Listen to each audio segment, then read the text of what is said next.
Thank you kindly, Chairman Van Drew, and for your opening statement. This week's events show how MAGA has turned American justice completely upside down and inside out.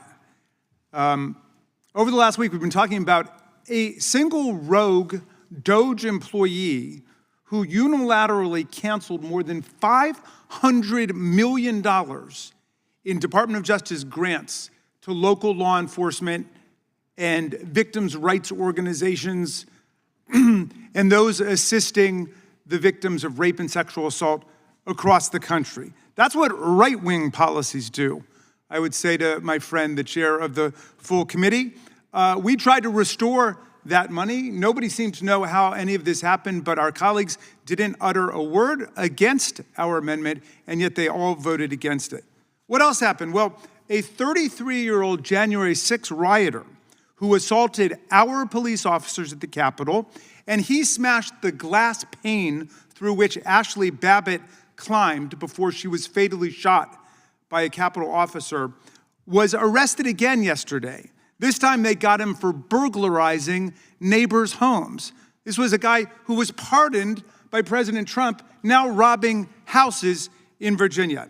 This Zachary Alam was serving an 8-year sentence after a jury convicted him of 7 criminal felonies and 3 misdemeanors when President Trump granted him clemency as part of the mass pardon of 1,600 insurrectionists and rioters for the thousands of crimes committed on that day. At sentencing, U.S. District Court Judge Friedrich described the testimony of police who recalled Alam as, quote, by far the loudest, most combative, and most violent of the January 6 rioters who attacked the police in the part of the Capitol that these officers were defending.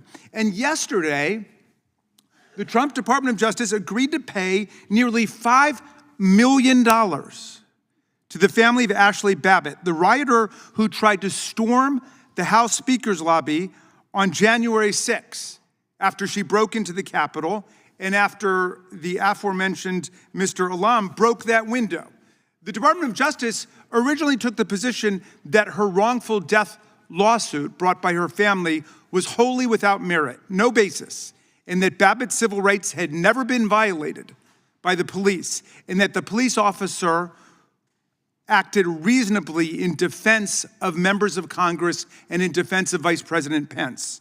A Capitol Police investigation cleared the officer involved, saying his actions at the height of the riot, quote, potentially saved members and staff from serious injury and possible death from a large crowd of rioters who had forced their way into the Capitol, into the House chamber, where members and staff were steps away. In 2023, then House Speaker Kevin McCarthy said, I think the police officer did his job. Now, although Trump's new attorney general is set to give $5 million to the rioters' family, Trump has not proposed to give a penny to the more than 140 police officers injured, wounded, hospitalized, disfigured, and or disabled in their violence, and nothing to their families. He's proposed no money payments to the bereaved family of Officer Brian Sicknick, an Army veteran with 2 tours abroad who died at age 42 here on January 7th, 2021, the very next day after being brutalized by rioters. The decision to give millions of dollars to the Babbitt family and nothing to the families of the police officers who defended this Capitol, who defended us, exacerbates the insult of Speaker Johnson's continuing refusal to hang a simple plaque in honor of the officers who defended the Capitol and the Congress and the Vice President. A plaque mandated by law and now more than 2 years overdue on the West Front of the Capitol. The Speaker's stubborn refusal to respect the law is craven submission to the executive branch, to Donald Trump, who wants to pretend that the rampaging mob that he sent to Congress was made up of patriotic heroes and that the people he pardoned were, quote, hostages and, quote, political prisoners. A hostage is someone who's been illegally abducted by a terrorist group like Hamas and held for a financial or political ransom. A political prisoner is someone like Alexei Navalny or Nelson Mandela, who's been imprisoned for ideological reasons, not for violently assaulting the police or engaging in seditious conspiracy or destroying federal property. But the administration's effort to create big news yesterday was Trump's acting U.S. attorney in New Jersey, a blatantly partisan prosecutor who has bragged about working to turn New Jersey red. Well, she announced her intention to indict our colleague, Congresswoman LaMonica McIver, on charges of assaulting, resisting, and obstructing law enforcement based on the now famous May 9th incident outside of Delaney Hall, an ICE detention facility in McIver's district, where she was conducting a scheduled oversight visit with other members of Congress, including our 80-year-old colleague, Bonnie Watson-Coleman, and the mayor of Newark. Well, Delaney Hall is operated by the private prison company GEO, a major Republican donor that gave $1 million to Make America Great Again, Inc., and has faced numerous lawsuits for its treatment of detainees and unsafe conditions. The members had a lawful right to be there and to investigate, and even after ICE initiated a scuffle to arrest the mayor of Newark on public property, the House members were let in to tour the facility to conduct nonviolent oversight, and the tour went smoothly. This indictment is a manifest fraud, clearly designed to distract America this week from the administration's savage and unpopular effort to strip 14 million Americans of their Medicaid and health coverage and 11 million Americans of Head Start, Meals on Wheels, and other nutritional assistance programs like SNAP. Representative McIver was, of course, executing one of the core duties of a member of Congress, oversight, pursuant to her precise statutory right to enter and visit an ICE facility. The Supreme Court has repeatedly held that oversight is a central element of the legislative process, because if we can't research the facts on the ground, we don't know what laws to pass. This, for the Department of Justice to charge McIver with assault, is an outrage against the Constitution, which protects members of Congress from civil and criminal prosecution for performance of their core legislative duties.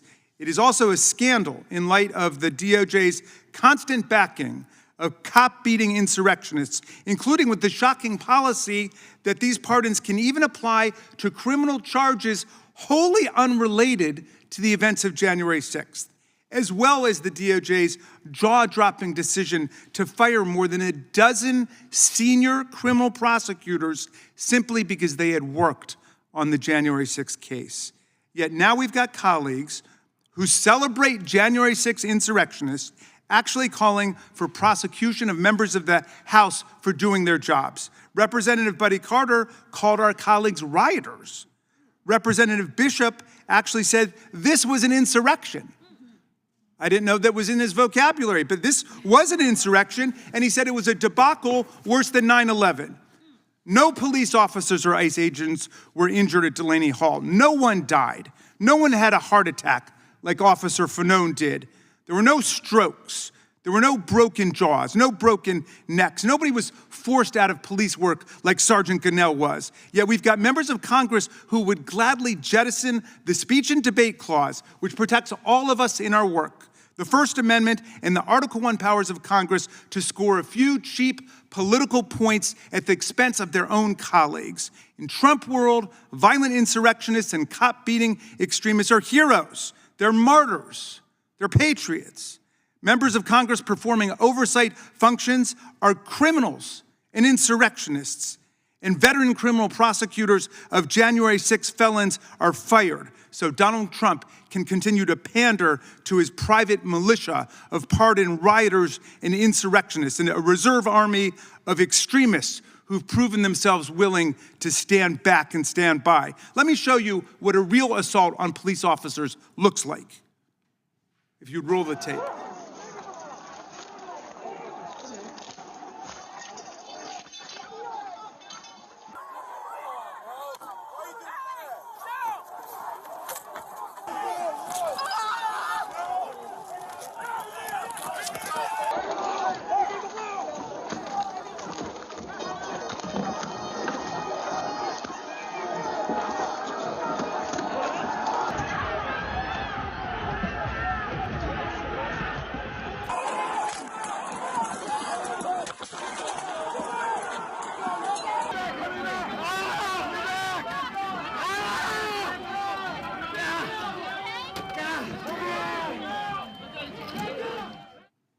Mr. Chairman, if this is an oversight hearing on ICE and ICE believes a real assault took place in New Jersey, where are they? Why are they not present today? The star of the show is absent, and that, my friends, is no oversight. I yield back.